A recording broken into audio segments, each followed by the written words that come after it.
show you what we're harvesting here in February. We've got some purple sprouting broccoli that I've been picking, and then it just seems to come on and on and on.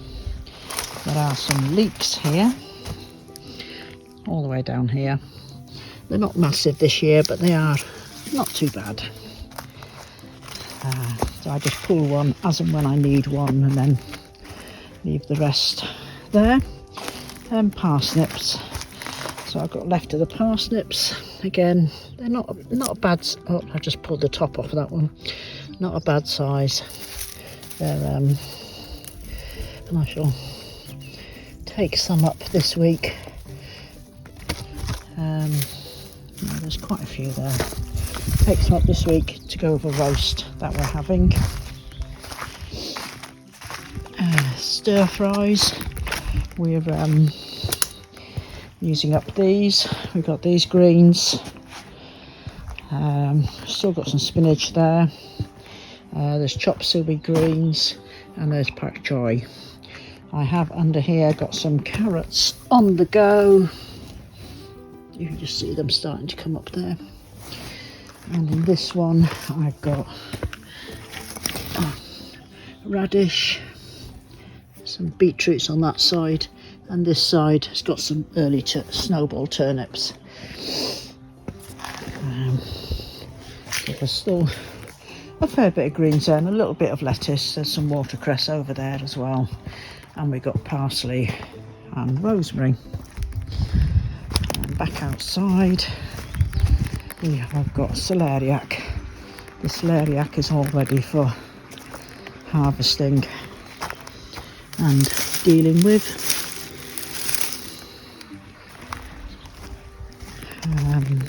And then in this polytunnel, this is mainly cabbages and cauliflowers, and we've got some lovely little cauliflowers coming on. I've got a nice purple one there, there's a nice white one there, and I've got another nice white one here coming on. So yeah, so I'm quite happy with them. There's some little Savoy cabbages, etc., coming on here. So there's still plenty to harvest, even in February. So these are more cauliflowers here, but they're not heading up yet. These will be a bit later. So right, we've just got the fat back from the butcher.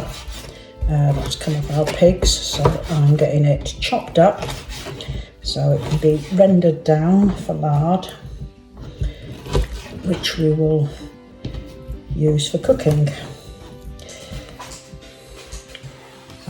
Just chopping it all up. I've got a big stock pot on the range on a low heat, where it will be cooked down.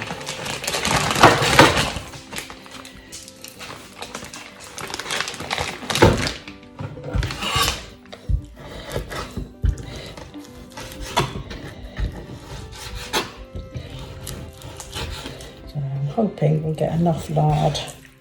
This is my second pack of it I'm doing. I'm hoping there'll be enough lard to at least see us through the year. You can have the fat and the big stock pot.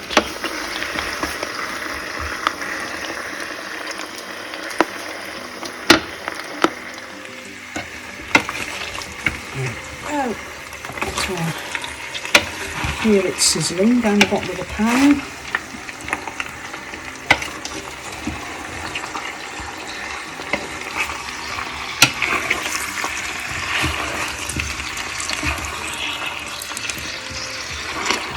Very low heat on the way burn, and that will just cook away for hours on ends, probably the rest of today and tomorrow.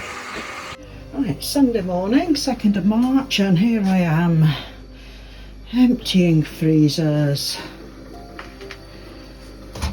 and defrosting. That's that one defrosted. I've just got the ice to clear up from the bottom, and then I can redo a fresh inventory and list everything and get it back in the freezer. So that's what I'm up to this Sunday. So the freezers have, the three main house freezers have been done. As you can see, that one's got loads of space in it. This will be refilled. We've got sausages coming back from the butchers, so that will all go in here.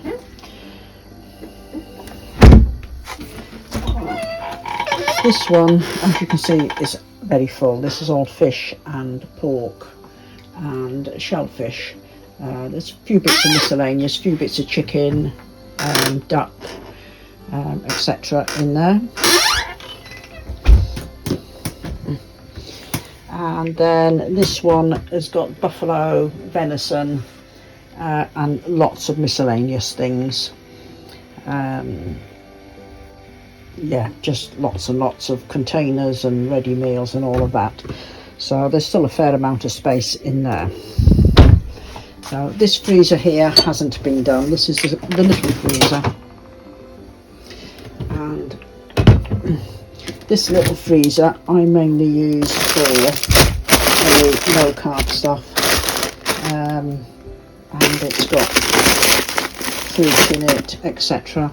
I need to get it sorted through, and I need to get it defrosted because, as you can see, the ice is starting to come up there on the corner. And there's a few packs of goat milk in there as well, but it doesn't hold a lot, this freezer. And yeah, but this week I will get it cleared down. So redone the inventories on the three main ones, and I'm going to do an inventory for that little one when I get done as well. Right, I've got the loins back from the butcher, from the pigs, and I'm now going to set them in a dry cure so they can be turned into bacon. Now this loin, I did cut 2 slices off and we had it fried the other night for our dinner. So the loins, I'm going to cut them in half to make them more of a manageable size.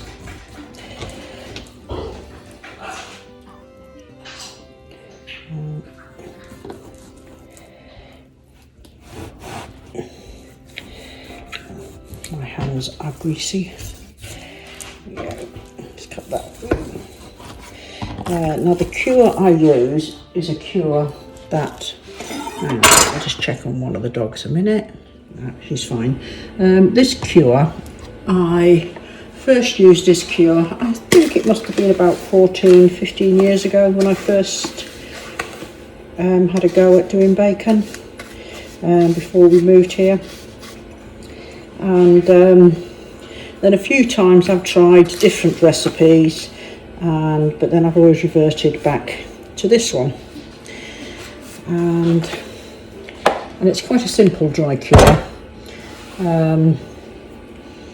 For each loin it would be 200 grams of salt, 200 grams of brown sugar, 6 bay leaves, 12 juniper berries, 1 tablespoon of mixed herbs and 1 teaspoon of black pepper. And it's all mixed up together, and then it's rubbed in to the meat. It's basically, you divide it up into 5. I've made enough to do all the loins. And you want to rub it in, but you want to make sure that you also rub into these ends.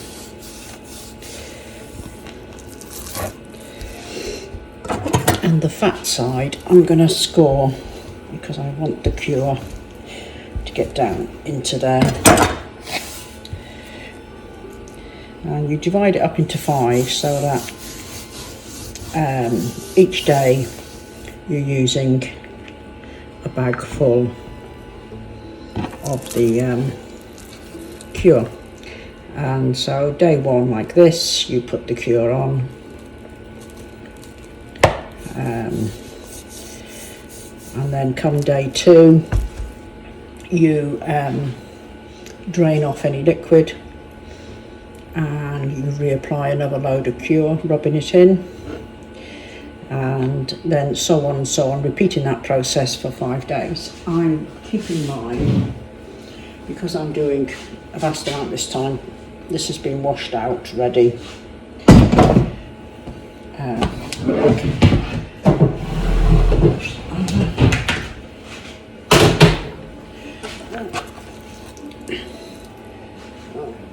A big plastic container, so as I'm rubbing the cure into each one,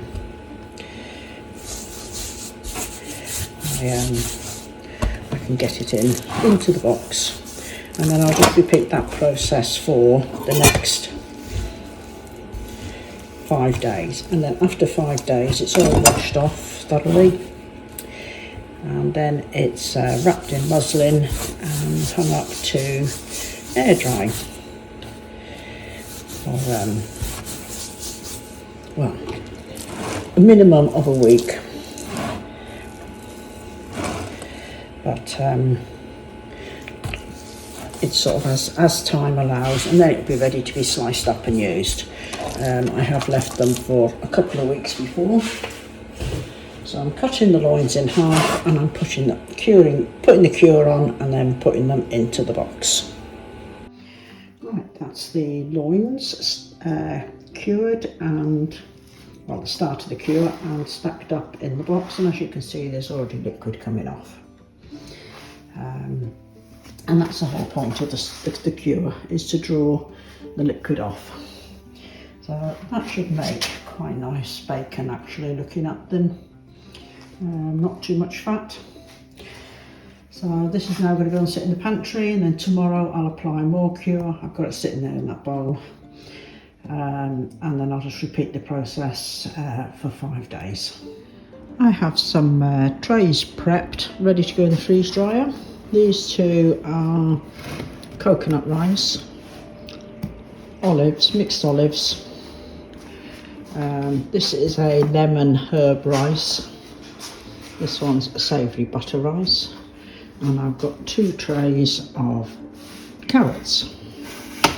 So these are all going to go into the freeze dryer for future meals.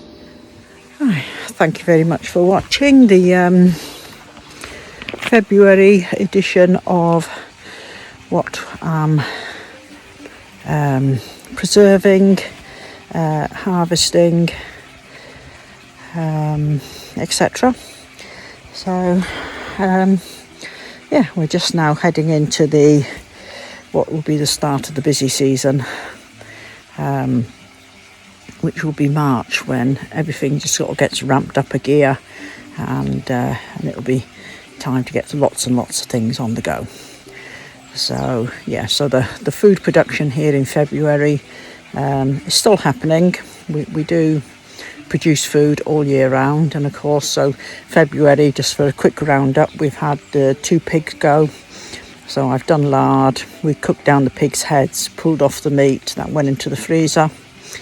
Rendered down the lard, got 16 pound of lard, got the tenderloins, got the bacon, or the loins on the go for all the bacon, and the remainder of the pork we're having minced up and made into sausages. I've given all the flavourings to the butcher, and I'm letting him get on with it. So that was the pork got done. We've sent another buffalo. That won't be back with us until end of March. Yeah, so there's always food being produced. We lost all our chickens, but I have ordered new chickens. They won't be with us until next month. The ducks are now laying, so we've got plenty of duck eggs. I've still got about 2 dozen, I think, chicken eggs left there. Yeah, so we're not going to be starving by any means. So, thank thank you very much for watching, and make sure you sign up for notifications, and it'd be nice if you were to subscribe, and then you can catch up with what's happening during March on the small holding. Take care everybody, and I'll speak to you again soon.